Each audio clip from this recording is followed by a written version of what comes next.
다음 세대를 꿈꾸는 화성교회 교회학교 선생님들 안녕하세요.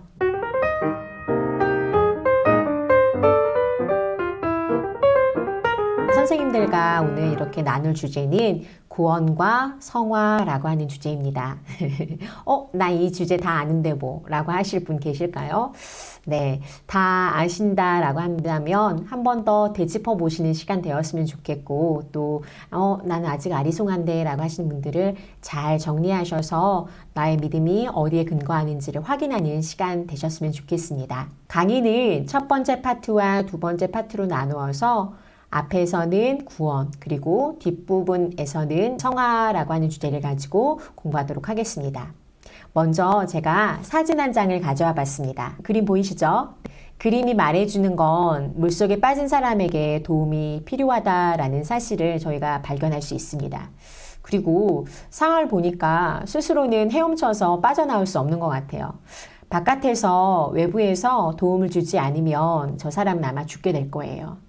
그런데 성경은 하나님이 없는 인간의 상태를 이와 비슷하게 봅니다. 바로 사망 상태, 죽어 있는 상태로 바라봅니다. 로마서에서는 이 부분들에 대해서 말하고 있는데요. 3장 23절을 제가 읽도록 하겠습니다. 모든 사람이 죄를 범하였음에 하나님의 영광에 이르지 못하더니 5장 말씀도 더 읽겠습니다. 5장 12절입니다. 그러므로 한 사람으로 말미암아 죄가 세상에 들어오고 죄로 말미암아 사망이 들어왔나니 이와 같이 모든 사람이 죄를 지었으므로 사망이 모든 사람에게 이르렀느니라. 죄로 인해 죽어있는 상태가 바로 인간의 상태라고 말할 수 있습니다. 그래서 사람은 스스로는 하나님을 향해 어떤 선한 것도 행할 수가 없습니다. 이거에 대해서 나는 안 그렇게 생각하는데 라고 생각하시는 선생님들이 계실까요? 우리가 하나님을 선택하는 것 같지만 우리에게 자유의지가 있으니까요. 그렇지만 하나님이 없는 자연인은 영혼이 죽어있는 상태이기 때문에 구원을 위한 어떤 것도 추구할 수 없다라고 말합니다. 하나님께서 먼저 그 은혜의 빛을 사람들에게 비추어 주지 아니하시면 구원은 결코 일어날 수가 없습니다. 이를 분명하게 또 자유의지와 관련된 부분들을 신앙고백서에서 말하고 있어요.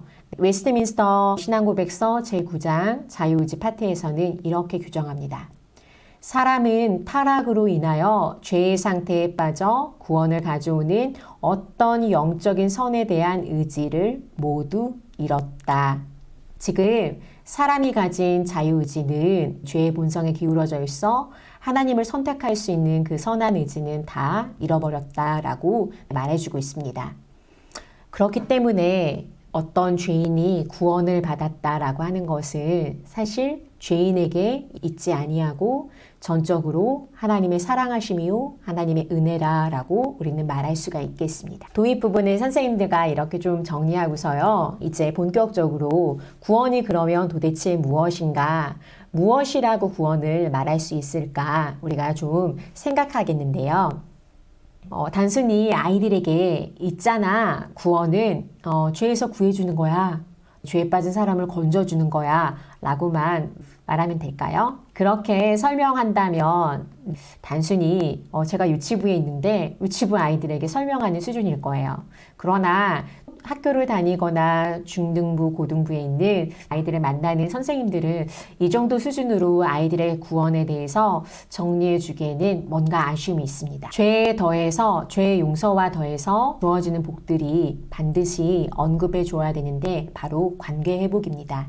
구원은 죄 용서와 관계 회복, 이 두 가지가 구원이다라고 우리가 정의 내릴 수가 있겠습니다. 그러면 구체적으로 무엇이 있겠습니까? 먼저 하나님 앞에서 의로운 자라고 여김받는 것, 칭의 사건이 있겠고요. 그리고 두 번째는 그래서 하나님의 자녀가 되었다라고 하는 양자됨이 있습니다. 그리고 마지막으로 그러한 모든 생명적인 관계 안에서 주어지는 여러 가지 복을 누리게 되었다라는 것에 있겠습니다. 이 모든 것들을 다 통틀어서 뭐라고 말할까요? 구원이라고 말할 수가 있겠습니다. 그럼 이제 이 몇 개의 키워드를 가지고서 구원의 의미를 좀 더 알아보도록 하겠습니다. 첫 번째 키워드는 대속입니다. 이 단어의 의미를 우리가 대속? 대속? 예수님이 구원해 주신 거지? 라고 또 생각할 수 있는데 단어들이 사실 좀 다들 비슷하잖아요. 그런데 이 단어를 잘 알기 위해서는 먼저 하나의 동사를 알아야 되는데 그건 뭐냐면 속한다 라고 하는 동사입니다. 이거는 어디에서 기원하냐면 포로나 노예를 이제 몸값을 지불하고 그 노예나 포로를 사는 행위 혹은 자유롭게 풀어주는 행위를 가리킬 때 사용하는 동사가 이 속한다 라고 하는 동사였습니다. 그러면 죄를 속한다. 속죄죠. 속죄라고 하는 것의 뜻을 우리가 미루어 짐작할 수 있습니다. 무엇입니까? 죄에 상응하는 대가를 지불하고 그 죄에 또한 책임이나 어떠한 속박으로부터 풀려난다, 자유롭게 된다, 해방된다 라고 하는 의미를 갖겠죠. 속죄는 그런 뜻입니다. 죄값을 치르는 거가 반드시 그 안에 담겨 있는 단어입니다. 우리 이 속죄를 잘 알기 위해서 제사로 가야 될 것 같아요. 그래서 레위기 말씀 1장 말씀으로 한번 가보도록 하겠습니다. 레위기 1장 3절에서 5절입니다. 그 예물이 소의 번제이면 흠없는 수컷으로 회방문에서 여호와 앞에 기쁘게 받으시도록 드릴지니라. 그는 번제물의 머리에 안수할지니 그를 위하여 받으심이 되어 그를 위하여 속죄가 될 것이라. 그는 여호와 앞에서 그 숫송아지를 잡을 것이요 아론의 자손 제사장들은 그 피를 가져다가 회막문 앞 제단 사방에 뿌릴 것이며. 한 절 더 읽겠습니다. 17장입니다. 레위기 17장 11절 말씀입니다. 육체의 생명은 피에 있음이라. 내가 이 피를 너희에게 주어 제단에 뿌려 너희의 생명을 위하여 속죄하게 하였나니 생명이 피에 있으므로 피가 죄를 속하느니라. 구약시대 속죄를 위해서 하나님께서 이스라엘 백성에게 가르쳐 주신 제도가 바로 제사제도였습니다. 동물의 피 흘림으로 죄가 속할 수 있도록 허락해 주신 것이죠. 하지만 이 제사는 완전할 수 없고 사람의 죄를 다 깨끗이 할 수 없었습니다. 그래서 하나님께서는 그의 아들을 통하여서 죄 있는 인간의 속죄가 완전히 이루어질 수 있도록 계획하셨죠. 예수님은 그분께서 자기 몸을 희생제물로 십자가에 내어 주심으로써 우리 죄를 대신 속하여 주셨습니다. 대속하여 주셨습니다. 히브리서 9장은 이를 아주 분명하게 예수님의 죽으심과 부활에 대해서 가르쳐주고 있는데요. 제가 9장 11절 12절을 읽도록 하겠습니다. 그리스도께서는 장래 좋은 일에 대제사장으로 오사 손으로 짓지 아니한 것 곧 이 창조에 속하지 아니한 더 크고 온전한 장막으로 말미암아 염소와 송아지의 피로 하지 아니하고 오직 자기의 피로 영원한 속죄를 이루사 단번에 성소에 들어가셨느니라. 자기의 피로 영원한 속죄를 이루셨다. 단번에 이루신 것이다. 라고 예수님의 십자가 죽으심을 이렇게 또 말하고 있습니다. 그럼 질문이 생기죠. 왜 동물의 피 흘림 제사는 효과가 없고 예수님의 피가 우리에게 효과가 있을까? 대속에 효과가 있는 이유에 대해서 우리가 질문을 던지게 되어요. 바로 그 이유는 하나님의 아들이신 그분은 죄가 없으시고 사람과 같은 본성을 지니고 있다는 것에 있겠습니다. 그렇기 때문에 그분의 대속은 완전할 수 있습니다. 예수님의 이 자발적인 순종에서 나온 이 죽으심으로 하나님 앞에서 완전한 의를 얻으실 수 있었고 이것이 모든 죄인들에게 주어지는 의였습니다. 하이델베르크 요르문답에서 예수님의 죽으심에 대해서 질문들이 몇 가지가 있는데 우리 같이 이 문답을 좀 보고 가도록 하겠습니다. 왜 예수님은 총독 본디오 빌라도에게 재판을 받으셨습니까? 예수님은 죄가 없으신 분이지만 하나님의 준엄한 심판으로부터 우리를 구원하기 위하여 총독에게 재판을 받으신 것입니다. 예수님께서 다른 방법이 아니라 십자가에 달려 죽으셨다는 것이 그렇게도 중요합니까? 그렇습니다. 십자가 죽음은 하나님으로부터 저주를 받은 죽음이기 때문에 그의 죽음은 내가 받아야 할 저주를 대신 짊어지셨다는 확신을 줍니다. 마지막 질문입니다. 왜 그리스도께서는 죽음의 길로 가셔야만 했습니까? 하나님의 공의와 진리가 그것을 요구하기 때문입니다. 즉, 오직 하나님의 아들의 죽음만이 우리의 죄값을 치를 수 있기 때문입니다. 선생님들, 예수님만이 우리의 죄값을 치를 수 있다는 사실을 믿으십니까? 예수님만이 율법이 요구하는 모든 요구를 만족시킬 수 있다는 사실을 믿으십니까? 믿으시길 바랍니다. 지금까지는 그리스도께서 죄인의 구원을 위해 무슨 사역을 행하셨는가에 우리가 초점을 맞추어서 생각해 보았는데요. 이제는 예수님께서 획득하신 그 그리스도의 의가 한 개인에게 어떻게 이루어지는가에 대해서 저희가 좀 살펴보도록 하겠습니다. 네, 두 번째 키워드로 가도록 하겠습니다. 이신칭의입니다. 한자 그대로를 풀이하면 뭐가 될까요? 믿음으로 의롭다 여겨진다. 이 뜻이죠. 말씀부터 보도록 하겠습니다. 창세기입니다. 창세기 15장 6절입니다.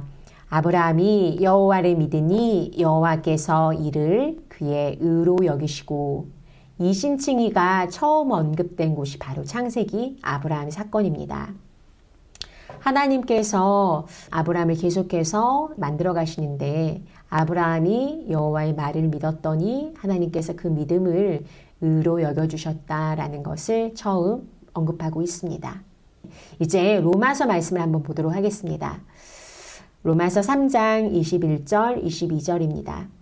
이제는 율법 외에 한 의가 나타났으니 율법과 선지자들에게 증거를 받은 것이라. 곧 예수 그리스도를 믿음으로 말미암아 모든 믿는 자에게 미치는 하나님의 은이 차별이 없느니라. 사람들이 하나님이 요구하시는 율법의 어떠한 수준을 다 지킴으로써 또 요구를 만족시킬 수가 없죠. 율법을 순종함으로써 얻을 수 있는 그 의를 사람들을 만족시킬 수 없었습니다. 웨스트민스터 신앙고백 제11장 칭의에서는 이렇게 설명합니다. 칭의가 무엇입니까? 하나님께서 택함받은 모든 죄인의 모든 죄를 용서하시고 그 죄인들을 용납하시어 자신의 면전에서 의인으로 여겨주시는 것을 말합니다. 이것은 그리스도의 율법에 대한 완전한 순종과 하나님의 공의에 대한 완전한 만족 때문에 그리스도의 의가 죄인에게 전가되어 일어납니다. 여기서 중요한 사실을 문답하고 있는데요. 바로 칭의의 원인이 무엇인가 라는 문제에 대해서입니다. 그리스도의 십자가 죽음과 부활로 얻어진 그리스도의 의 때문이다 라고 이 문답에서는 알려주고 있습니다. 그 의가 죄인에게 전가된 것이다 라고 분명하게 가리키고 있습니다. 하나님이 우리를 의롭다라고 인정해 주시는 그 칭의 사건에 있어서 그 원인이 우리의 믿음이 되지 않는다라는 것입니다. 신학적으로 보면 이것을 믿음의 수단이다, 칭의의 수단이다 라고 봅니다. 적절한 이해는 안 되지만 좀 이해를 돕기 위해서 이것을 한번 설명해 보도록 하겠습니다. 밥을 먹어야 건강해집니다. 건강해지도록 해주는 원인이 뭐죠? 밥이죠. 그런데 이 밥을 어떻게 먹습니까? 숟가락을 뜨거나 포크로 뜨거나 어떠한 도구를 사용해서 먹습니다. 숟가락은 건강해지는 수단이 됩니다. 밥을 먹는 수단이 됩니다. 결코 건강을 주는 원인은 되지 못하지만 건강해질 수 있도록 도와주는 수단입니다. 예수 그리스도가 얻으신 의가 죄인에게 전가시켜주는 수단이 바로 무엇입니까? 믿음이다. 우리에게 있는 예수 그리스도의 의를 보시고 하나님은 우리를 의롭다라고 칭해 주시기로 하셨습니다. 인간은 결코 스스로의 노력으로 하나님의 의를 이룰 수가 없기 때문에 하나님은 예수 그리스도 때문에 누구든지 의를 얻도록 하셨습니다. 그렇기 때문에 하나님의 은혜요, 하나님의 사랑인 것입니다. 몇 년 전에 기독교 교계에서 칭의론 논쟁이 열띠게 벌어졌습니다. 한 번 얻은 칭의가 사라질 수 있다라는 거였습니다. 논쟁의 핵심은 인간이 선행이 뒤따라야 한다라는 주장이었습니다. 그러나 이것은 칭의 사건이 신분적인 변화를 가리킨다라고 하는 가리킴을 무시하는 혼동에서 벌어진 논쟁이었습니다. 의롭다함을 받는 건 뭐죠? 상태적인 변화가 아니라 신분적인 변화를 가리킵니다. 의롭다함을 받은 사람이 이후에 결코 또 죄를 범하더라도 결코 이 칭의 사건을 되돌려지거나 잃어버리는 일이 생기지 않습니다. 단지 그런 경우 뭐가 필요할까요? 하나님 앞에서 죄를 통회하고 돌이키는 그 회개가 단지 필요할 뿐인 것입니다. 구원과 관련해서 중요한 키워드, 첫 번째는 뭐가 있었나요? 대속이 있었습니다. 두 번째는 이신칭이었습니다. 우리의 믿음은 단지 수단일 뿐 칭의를 얻는 하나님 앞에서 의롭다 여김을 받는 이 사건에 있어서 결코 원인이 될 수 없다라고 하는 것들을 저희가 정리하고 이 파트 1 시간을 마무리하도록 하겠습니다.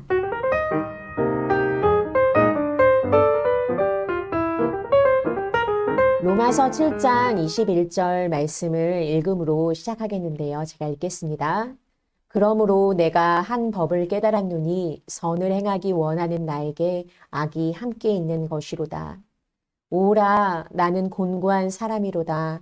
이 사망의 몸에서 누가 나를 건져내랴. 로마서 7장에서는 신자가 겪게 되는 어떤 좌절들을 우리가 만나게 됩니다. 죄와의 싸움에서 넘어져서 탄식하고 좌절하고 슬퍼하는 모습들을 저희가 말씀을 읽으면서 발견하게 됩니다. 내 혈기가 아직도 살아있구나. 남한테 양보하고 베풀고 산다고 하지만 여전히 내 마음속에서 이기적이고 계산적이고 탐욕적인 그런 모습이 남아있구나. 깨닫게 되죠. 또 어떻습니까? 높아지고자 하는 마음이 우리 안에 너무너무 많죠. 자기 자랑, 그리고 또 누군가가 잘 되는 것을 참 배합하는 시기심, 그리고 질투. 때로는 비방하고 당을 짓기도 합니다. 이것이 하나님 앞에서 참 하나님 기뻐하시지 아니하는 것들임에도 자연스럽게 은연중에 이런 모든 죄악된 모습들이 나에게서 또 드러나게 됩니다. 그러면서 깊이 실망하기도 하고요. 좌절하기도 합니다. 선생님들 한 번씩 다 경험해 보셨으리라 생각됩니다. 로마서 7장에서 사도 바울이 탄식하는 그 곤고한 사람이 실은 우리 자신입니다. 저도 대학 때 이런 여러 가지 신앙 안에서 느끼는 괴리감 때문에 굉장히 괴로웠던 시간들이 많았던 것 같아요. 물론 지금도 때때마다 어떠한 싸움들을 싸우면서 하나님 앞에 나아갈 수밖에 없고 또 제 자신의 연약한 모습들을 깨달아 또 알아가게 됩니다. 그런데 이런 괴로움과 실망스러움을 느낀다고 하는 것 자체가 그래도 희망적입니다. 희망이 있다는 사인이 됩니다. 세상을 볼까요? 세상에는 탄식은커녕 남들도 뭐 다 그러는데 뭐 털어서 먼지 안 나는 사람 있나? 라는 식의 반응을 보이는 사람들이 참 많습니다. 도무지 하나님을 두려워하는 마음이 없습니다. 죄를 지으면서도 부끄러워하는 마음, 그 수치심이 사라져 버렸습니다. 그리고 현대 사회는 어떻습니까? 죄를 권하는 사회가 되었죠. 그런 사람들과 비교한다면 우리가 느끼는 이러한 영적인 수치심, 죄에 대한 아픈 마음들, 부끄러운 마음들, 슬픈 마음들이 있다고 하는 것 자체가 사실 희망적이라고 할 수 있습니다. 그러면 우리가 이 질문들, 내가 구원받았음에도 왜 이렇게 죄에 끌려다닐까? 왜 아직도 죄의 본성이 나에게 이렇게 살아있을까? 왜 그런 모습들이 여전히 내 안에 나타나는 걸까? 이 질문에 대해서 우리가 답을 얻어야 할 것 같아요. 그리고 이 질문들에 대해서 좀 물어봐야 될 것 같습니다. 왜일까요? 이것은 신자에게 일어난 구원이 단번에 일어난 사건이기도 하지만 또 다른 면이 있다는 것을 말해줍니다. 계속해서 끊임없이 하나님의 어떤 일하심이 진행 중에 있다는 것을 말해줍니다. 구원은 현재 진행형입니다. 구원은 지금도 진행 중에 있는 사건입니다. 앞에 강의 구원에서 중요한 키워드로 우리는 이신칭의를 정리했습니다. 이신칭의. 짧게 말하면 뭐였죠? 믿음으로써 의롭다함을 받는다라는 거였습니다. 조금 풀어서 한번 얘기해 볼까요?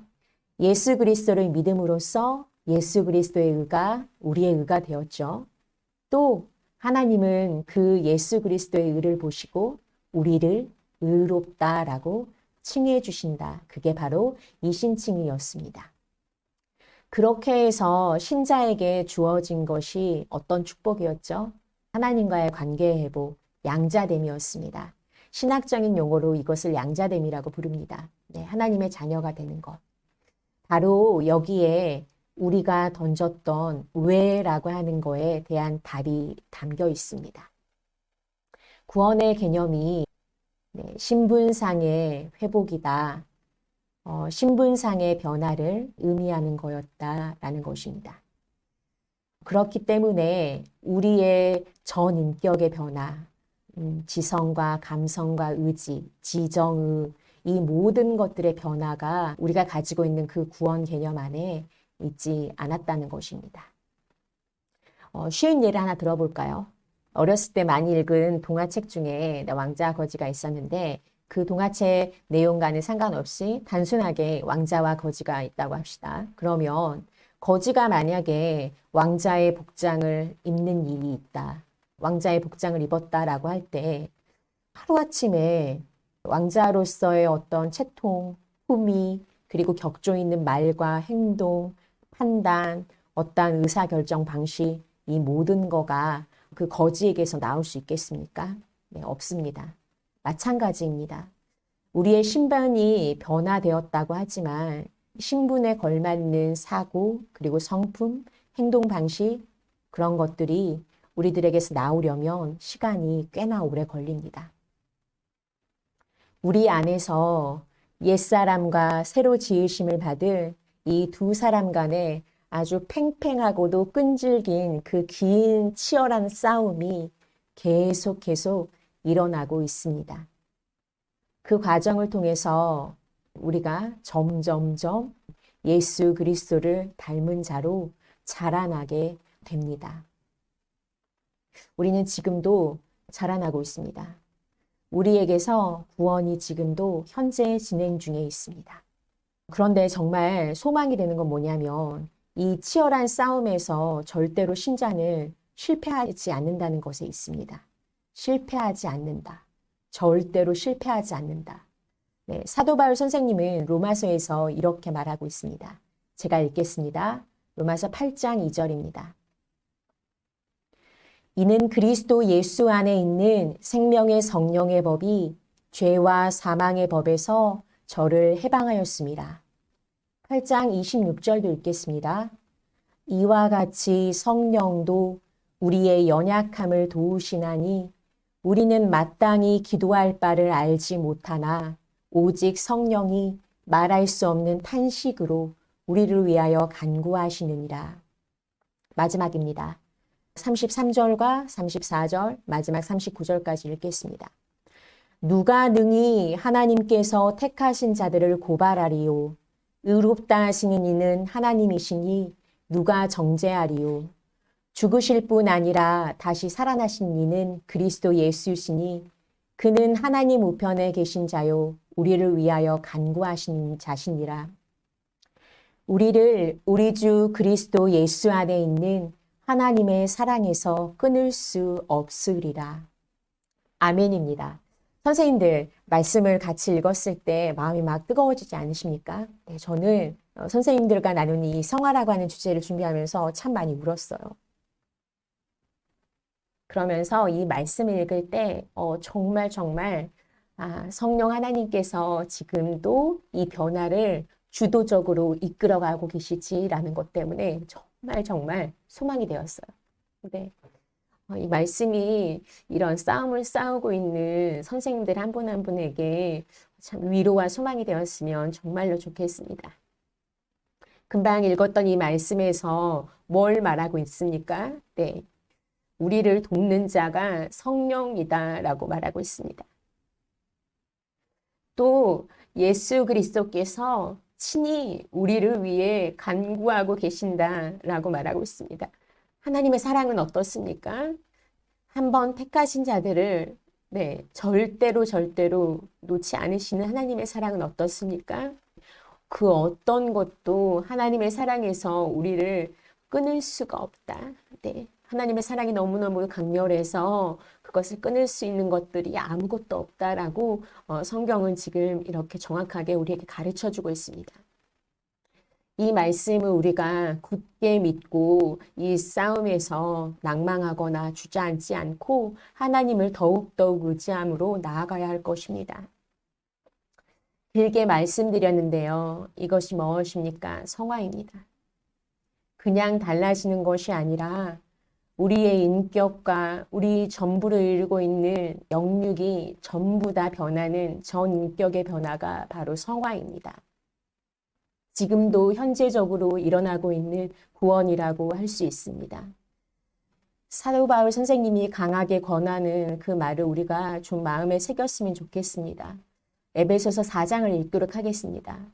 너희는 유혹의 욕심을 따라 썩어져가는 구습을 따르는 옛사람을 벗어버리고 오직 너희의 심령이 새롭게 되어 하나님을 따라 의와 진리의 거룩함으로 지으심을 받은 새 사람을 입으라.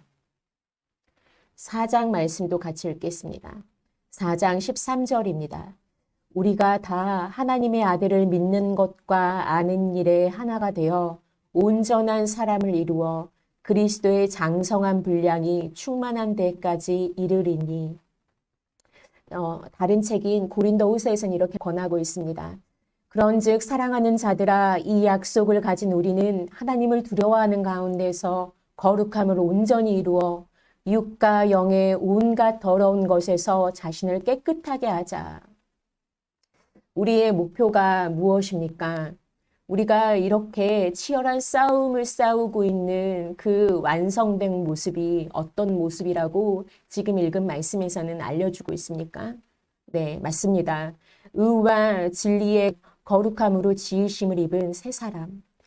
어떤 모습이 우리에게 이미 모델이 되고 있습니까? 예수 그리스도입니다.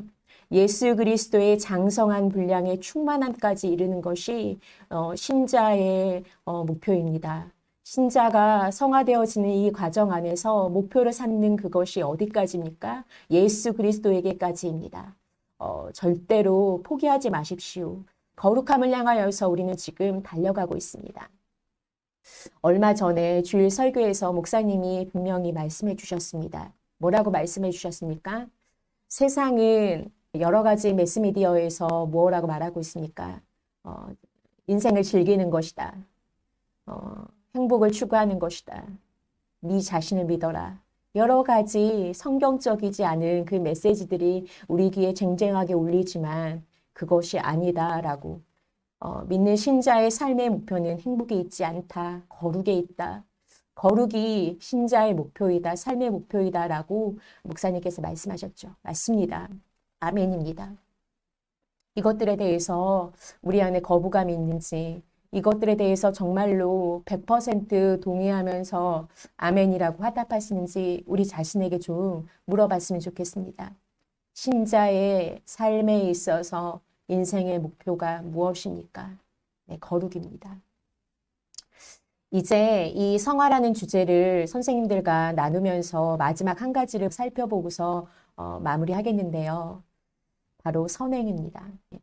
세상에서도 기독교 외에도 착한 행동들, 세상에서 드러나는 참 좋은 일들을 하는 사람들이 많습니다. 그러나 성경에서 그리고 하나님의 말씀에 비추어서 기독교에서 말하는 선한 행위는 단순히 착한 행위가 아닙니다. 거듭난 사람의 마음의 열매입니다. 하나님께 순종하고자 하는 성향 그리고 그러한 동기에서 나온 것들입니다. 그것이 선행입니다. 어떻게 나올까요? 하나님의 율법, 하나님의 말씀에 겉으로 순종하는 것뿐만 아니라 하나님을 사랑하여서 그 뜻을 즐겨 따르는 것을 다 가르칩니다. 그렇게 보기 때문에 이러한 이유 때문에 구원받지 않은 사람이 거듭나지 않은 사람이 단순하게 겉으로 드러나는 그 착한 행동을 한다고 해서 그것이 결코 선행이라고 우리는 보지 않습니다. 하나님은 선행이라고 말하지 않습니다. 왜냐하면 그 마음 안에서 하나님을 믿지 아니하고서 거듭나지 아니하고서 결코 하나님이 말씀하시는 하나님의 법에 순종하려는 마음이 인간에게는 도무지 발견되지 않기 때문입니다. 마태복음 말씀을 제가 읽겠습니다. 나무도 좋고 실과도 좋다 하든지 나무도 좋지 않고 실과도 좋지 않다 하든지 알아. 그 실과로 나무를 아느니라. 마태복음 7장입니다. 이와 같이 좋은 나무마다 아름다운 열매를 맺고 못된 나무가 나쁜 열매를 맺나니 좋은 나무가 나쁜 열매를 맺을 수 없고 못된 나무가 아름다운 열매를 맺을 수 없느니라.